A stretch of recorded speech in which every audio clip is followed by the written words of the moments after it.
పెహల్గాం ఉగ్ర దాడి తరువాత యావత్ భారతావని శోక సముద్రంలో మునిగిపోయింది. అయితే ఈ దాడి వెనుక ఎవరున్నారు ఏంటనే దాని మీద పూర్తిగా భద్రతా బలగాలతో పాటు భారత ప్రభుత్వం కూడా శోధన చేస్తున్న పరిస్థితి. అయితే మనతో పాటు సూర్యదేవర రామారావు గారు ఉన్నారు. గతంలో పెహల్గాం ప్రాంతంలో ఆయన ఇండియన్ ఆర్మీ కోసం పనిచేశారు. అక్కడ ఏ విధమైన పరిస్థితులు ఉంటాయి, అక్కడ టూరిజం ఎట్లా ఉంటుంది, అక్కడ స్థానికులు ఎట్లా ఉంటారు, ఆయన మాటలో అడిగి తెలుసుకునే ప్రయత్నం చేద్దాం. సార్ నమస్కారం. నమస్కారం. మీరు గతంలో పెహల్గాంలో కూడా విధులు నిర్వహించినట్టుగా కూడా చెప్తా ఉన్నారు సార్. ఏంటి సార్ పెహల్గాం ఈ బైసరన్ ప్రాంతం ఎట్లా ఉంటుంది, ఎలా ఉంటుంది? నేను 1980లో శ్రీనగర్లో 1.5 year పనిచేశానండి. పనిచేసినప్పుడు అక్కడి నుంచి ఆ శ్రీనగర్ ఎలాగుండేదంటే అండి, మొత్తం ఆల్మోస్ట్ ఇండియన్లో half of the people every ఆ సీజన్ ఏ సీజన్ అని కాకుండా వింటర్లో వచ్చేవాళ్ళు, సమ్మర్లో వచ్చేవాళ్ళు, ప్రత్యేకించి స్నోఫాల్ కోసమని కొంతమంది వచ్చేవాళ్ళు, స్నోఫాల్ టైంలో వచ్చేవాళ్ళు. వీళ్ళందరి మీద కూడా వాళ్ళు కాశ్మీరీ పండితులు ఏంటి, కాశ్మీరీ ముస్లిమ్స్ ఏంటి, ఈ టూరిస్ట్ మీద వాళ్ళ డైలీ ఇన్కమ్ అండి, వాళ్ళ ఫుడ్ అన్నీ కూడా దీనివల్లే జరుగుతాయి. వాళ్ళకి అక్కడ న్యాచురల్గా వేరే అదర్ సోర్సెస్ ఏమీ లేవు. ఏదో లిటిల్ బిట్ ఆఫ్ వరి, గోధుమ పండుద్ది అంతవరకే, కానీ మొత్తం టూరిస్ట్ మీద ఆధారపడి ఉండేది. అది కూడా ఒక విధమైన భూతల స్వర్గంలాగా ఉండేది. ఎన్నో హిందీ ఫిల్మ్స్, సిల్సిలా, ఈ అమితాబ్ బచ్చన్, బేతాబ్, ఇవన్నీ కూడా మోస్ట్ ఆఫ్ ది ఎవరు కూడా అప్పుడు స్విట్జర్లాండ్ వెళ్ళేవాళ్ళు కాదు. ఎందుకంటే Pahalgam it self is a mini Switzerland, దాన్నే స్విట్జర్లాండ్గా భావించేవాళ్ళు. అందువల్ల ఆల్మోస్ట్ అన్ని హిందీ పిక్చర్లు, మన తెలుగు సినిమాలు కూడా బోర్డు సినిమాలు అన్నీ కూడా ఎవరు అప్పుడు ఫారెన్ వెళ్ళేవాళ్ళు కాదు. దానివల్ల బోర్డు ఇన్కమ్ వచ్చేది. ఆ తర్వాత అక్కడ పరిస్థితులన్నీ మారిపోవడానికి కారణం ఏంటంటే మన శత్రురాజ్యం, మన సహచర రాజ్యం, శత్రురాజ్యం పాకిస్తాన్కి ఇది కన్ను గీడింది. ఎందుకంటే శ్రీనగర్ని మనం హ్యాండ్ ఓవర్ చేసుకుంటే ఇదంతా మనకి వస్తుంది, మనం అభివృద్ధి చెందొద్దు ఆర్థికంగా చెప్పి, అందుకని శ్రీనగర్లో ఇవన్నీ టెర్రరిజం కల్పించాలి, చెయ్యాలి అని చెప్పేసి అక్కడ టెర్రరిస్ట్కి పక్కా they will give a more than army కన్నా ఎక్కువ ట్రైనింగ్ ఇచ్చేసి వాళ్ళని ఒక ఏదంటారు చనిపోవటానికి సిద్ధంగా ఉంటారు కదా, అలాంటి ఆత్మాహుతి దళాలను తయారు చేసి ఇక్కడ దింపేసిందండి. అక్కడ దింపడానికి కూడా కారణం ఏంటంటే అక్కడ పాపులేషన్లో కూడా నన్ను అడిగి అప్పుడైతే ఓన్లీ 10-15% ఉండేవాళ్ళు, ఇప్పుడు 30-40% దే ఆర్ సపోర్టింగ్ పాకిస్తాన్. వాళ్ళ సహాయ సహకారం లేకుండా ఏ ఉగ్రవాది కూడా పాకిస్తాన్ నుంచి అక్కడికి వచ్చి అంత హైలీ ఎక్విప్మెంట్, హైలీ ఎక్స్ప్లోజివ్స్ కానీ ఆర్మ్స్ కానీ అసలు దొరకని కూడా అక్కడ వాళ్ళు పట్టుకొని వస్తున్నారంటే అది పూర్తిగా అక్కడ లోకల్ పీపుల్ సహాయ సహకారాలు. వాళ్ళు కూడా ఏంటంటే మనం పాకిస్తాన్లో కలిసిపోదాం అన్న వాళ్ళ యొక్క మతత్వాన్ని అలాగా బోధించి వాళ్ళని ఫీడ్ చేసి వదిలేశారు. దాంతో ఇంకా అప్పటి నుంచి ఉగ్రవాదం మళ్ళీ పాపం ఎంతమంది అండి హిందూ పండితులు ఇల్లు, వాకిళ్ళు, ఆస్తులు అన్నీ వదులుకొని ఇప్పటికీ still they are living in transit క్యాంపులు, ఢిల్లీలో అక్కడ ఇక్కడ మన క్యాంపుల్లో ఉంటున్నారండి. వాళ్ళు చాలా ప్రాంతాలకు వలస వెళ్ళిపోయారు పాపం. వాళ్ళు అలాగే యాజ్ ఇట్ ఈస్గా ఇంత బిల్డింగ్లు ఉండేయండి, బిల్డింగ్లు కూడా వదిలేసి బతుకుంటే బలసాగు దీన్ని అనొచ్చు. ఈ ముస్లింలు గొడవకి భయపడి మొత్తం అన్నీ వదిలేసి వచ్చేసాడు. దీనికి అంతటికీ కూడా కారణం మన యొక్క దేశ రాజకీయ చరిత్ర కూడా, రాజకీయ నాయకులు, రాజకీయ పార్టీ వాళ్ళ యొక్క దీనికోసం, ఈ ఓటు రాజకీయం కోసం ఈ మత ఇది ప్రోత్సహించి వాళ్ళు కూడా కొంత సహాయ సహకారాలు అందించారండి. లేకపోతే 71 వార్లో మనం ఆల్మోస్ట్ మొత్తం వాళ్ళ ఆర్మీని, వాళ్ళ స్టేట్ని కూడా మనం క్యాప్చర్ చేసామండి. అప్పుడు మానిక్షా గారు, మన నాగేష్ గారు చెప్పినట్లుగా మనం సరెండర్ చేసేసుకొని మన పీఓకొని హ్యాండ్ ఓవర్ చేసుకోవచ్చు అని చెప్తే ఏం చేసిందండి ఇందిరాగాంధీ లాస్ట్లో, వద్దు లీవ్ ఇట్ అంతే వదిలేసి. దీనికి అంతటికీ కారణం అది. అలాగే ఇప్పుడు 370 ఆర్టికల్ పెట్టారు. ఈ 370 ఆర్టికల్ను ఆయన మోదీ గారు చాలా అలాంటి నిర్ణయం ఎవరు తీసుకోలేదు, సాహసోపేత నిర్ణయం తీసుకుని అది ఎత్తేసేసరికి ఎప్పుడైతే ఒక్కొక్కళ్ళు ఇప్పుడు వెళ్ళి అక్కడ ఆస్తులు కొని లేదా డెవలప్ అయితే ఇంక వాళ్ళకి బ్రతుకు తెరువు ఉండదు, మనం ఇంక బతకడం కష్టం, ఇక్కడ మొత్తం వచ్చేస్తారు ఇండియా నుంచి. ఎందుకంటే మంచి స్టార్ హోటల్స్, గీరు హోటల్స్ అన్నీ కూడా వెళ్ళి కట్టేస్తారు మన వాళ్ళు. ఎస్టేట్స్, ఫార్మ్స్, లేదా అగ్రికల్చర్ ఫార్మ్స్, ఈ యాపిల్ గార్డెన్స్ ఇవన్నీ కూడా కొనుక్కొని చేస్తారు. అందువల్ల చెప్పేసి ఇక్కడికి ఎవరో రాకూడదు, ఈ ఆర్టికల్ 370 ఎత్తేసినా కూడా మనం కాపాడాలి, మన పాకిస్తాన్ సపోర్ట్ ఇవ్వాలనే ఉద్దేశంతో కేవలం వాళ్ళ ద్వారానే, లోకల్ పీపుల్ ద్వారానే ఇవన్నీ జరిగింది. సార్ నిన్న మీరు సోషల్ మీడియాలో చూసే ఉండొచ్చు, జైషే మొహమ్మద్ సంస్థ అధినేత మోడీకి ఒక వార్నింగ్ ఇచ్చారు.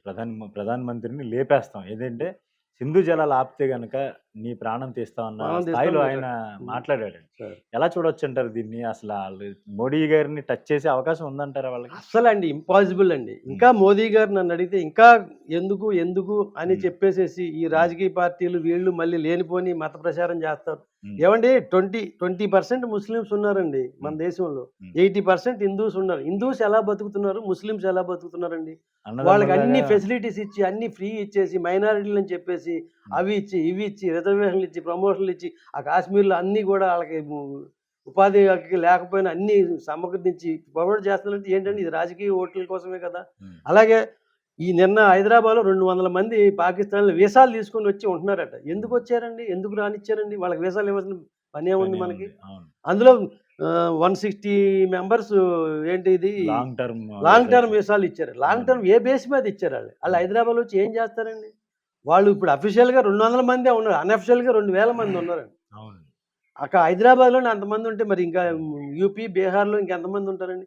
ఇది అంతటికి కూడా కారణం మొత్తానికి మన ఇంటర్నల్ పాలిటిక్స్. పాలిటిక్స్, ఇంటర్నల్ ప్రజలు చేసే వాళ్ళకి సపోర్టర్స్ బాగా ఉన్నారండి మన దేశం. హ్మ్.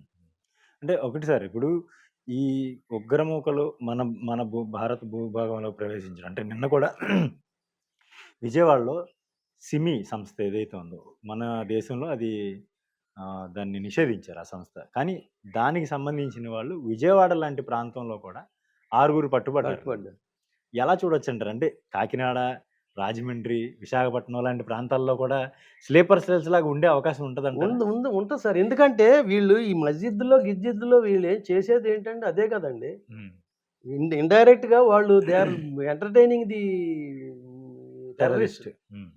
వాళ్ళు వాళ్ళ సహాయ స మన ఒక్కటండి ఇక్కడ పీపుల్ యొక్క సహాయ సహకారం లేకుండా ఎవరు గూడా హ్మ్. మజాలండి ఎవడన్నా వచ్చి మన ఇంట్లోకి రావడానికి నేను మిమ్మల్ని రమ్మంటేనే కదా వచ్చారు. లేకపోతే అవును. మీకేమన్నా ధైర్యం, దమ్ము ఉంటదా మా ఇంట్లోకి గేట్ లేదు. దూకి లోపలికి లేదు. రావడానికి? లేదు. రాలేరు కదా! బెల్ కొడతామండి. ఆ! మీరు మీరు రమ్మంటే వస్తాం. వస్తాం. లేకపోతే ఎళ్ళిపోతారు. కానీ అలా లేదు అలా పరిస్థితి. లేదు పరిస్థితి. ఎక్కడో ఎవళ్ళో ఎవళ్ళ ద్వారో ఒకళ్ళ ద్వారా అంటే మెయిన్ అండి కరప్షన్ అండి. హ్మ్. కరప్షన్‌కి బానిసైపోయారండి. హ్మ్. మీకు 10,00,000 ఇస్తాం.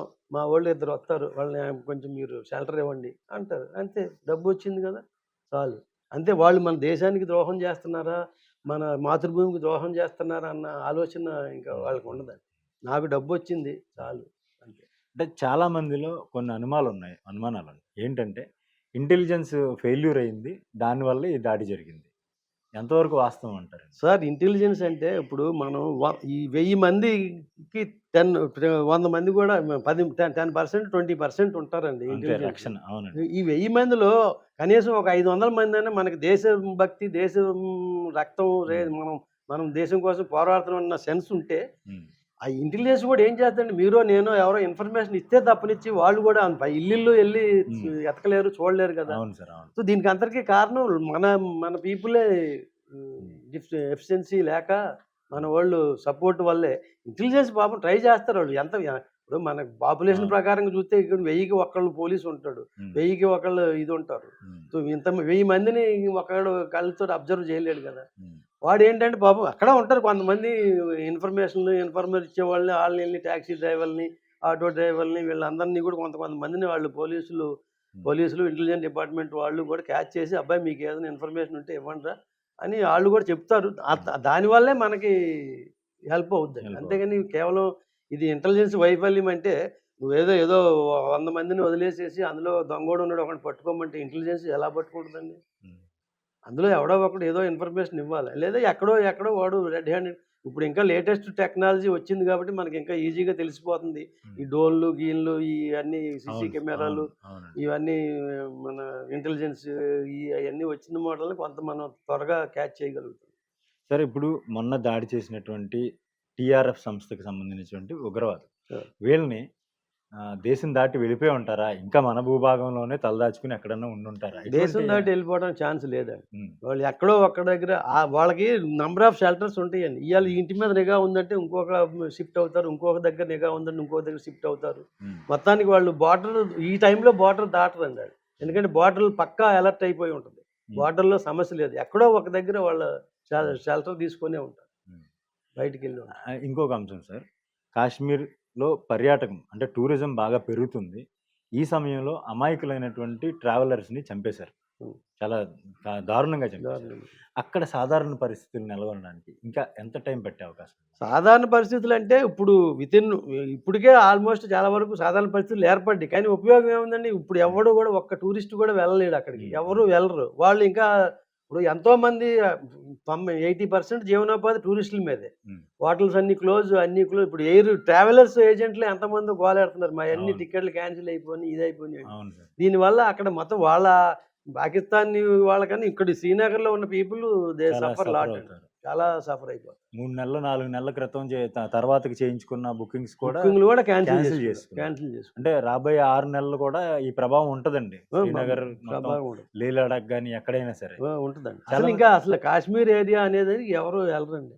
హ్మ్. ఇంక మళ్ళీ ఎళ్ళిపోతే ఇంకా మీరన్నట్టు ఈ మలేషియా, సింగపూర్, హ్మ్. థాయిలాండ్ ఒకప్పుడు మలేషియా, సింగపూర్, థాయిలాండ్ ఎవరు ఎళ్ళేవాళ్ళు కాదు. హ్మ్.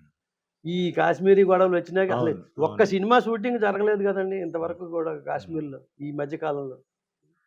దీనివల్ల అంటే మొన్న ఈ మధ్య ఏదో ఈ ఆర్టికల్ 37 ఎత్తిన తర్వాత 1, 2 పిక్చర్స్ ఏదో అయినాయి. ఆ! హిందీ పిక్చర్స్. అంత తప్పనించి వాళ్ళు కూడా భయపడతానే ఎళ్తున్నారు. ఇంకా ఇప్పుడు ఆ భయం ఇంకా ఎక్కువైపోయింది. ఇప్పుడు ఇంకా అసలు ఎందుకొచ్చిన రిస్క్ రా బాబు మనం వెళ్ళొద్దు.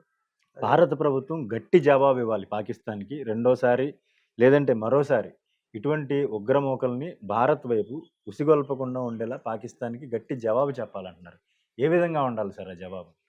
జవాబు చెప్పాలంటే మళ్ళీ పీఓకేలో లాస్ట్ టైము 2 పుల్వామా సార్లు. దాడి జరిగినప్పుడు ఎలాగైతే అటాక్ చేసి మొత్తం వాళ్ళ స్థావరాలన్నీ ధ్వంసం చేసేసిందో, హ్మ్. అలాగే మళ్ళీ ఒక అటాక్ ఇచ్చేసి మొత్తం వాళ్ళ ఉగ్రవాద స్థావరాలన్నీ కూడా ధ్వంసం చేసి హ్మ్. అదన్నీ క్లియర్ చేయాలి. హ్మ్. పీఓకేని 1971లో 1971లోనే మనం స్వాధీనం చేసుకోవాల్సింది అప్పుడు మిస్ అయిందంటున్నారు. అవును. ఇప్పుడు అవకాశం ఉందంటారా? యుద్ధం అంటూ జరిగితే 100% ఇంక ఈ మోదీ వదిలిపెట్టరండి. హ్మ్. యుద్ధం అంటూ జరిగితే హ్మ్. ఇంక ఈసారి పాకిస్తాన్ కాదు కదా! మా పీఓకే కూడా మొత్తం మనం హ్యాండ్ ఓవర్ చేసేసుకుంటాం. హ్మ్. హ్యాండ్ ఓవర్ చేసుకుంటాం. అసలు ఇంకా పాకిస్తాన్ ఇంకా బతికి బట్టకట్టలేదు. తుడిచిపెట్టుకుపోద్దని. విడిచిపెట్టుకుపోవడం. Right sir. చాలా చక్కని విషయాలు చెప్పారండి.